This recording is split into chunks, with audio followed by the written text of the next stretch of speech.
Luôn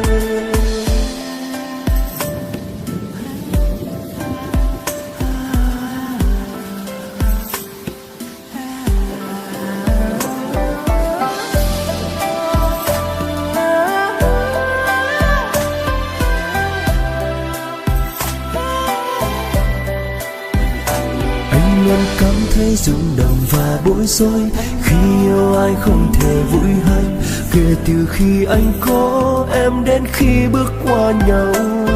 Tình yêu ngày càng lớn thêm, tháng năm qua chưa bao giờ vơi đi một chút nào hết em ơi.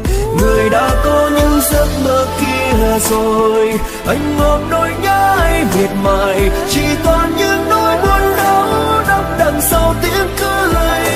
Ngày đã dài từ lúc vắng em càng thêm dài, đôi khi muốn quên mà sao chẳng thể quên được.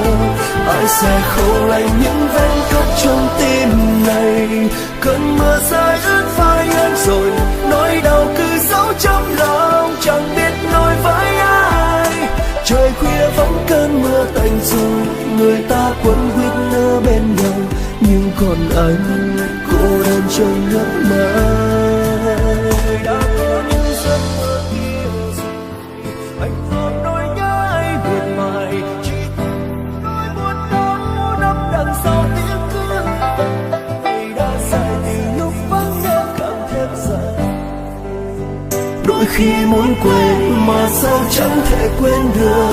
Ai sẽ khâu lành những vết cắt trong tim này, cơn mưa rơi ướt vai anh rồi, nỗi đau cứ giấu trong lòng chẳng biết nói với ai.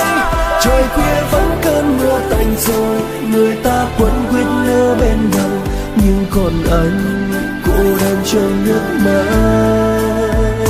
Trời khuya vẫn cơn mưa tạnh rồi, người ta quấn quýt ở bên nhau, nhưng còn anh cô đơn trong nước mắt.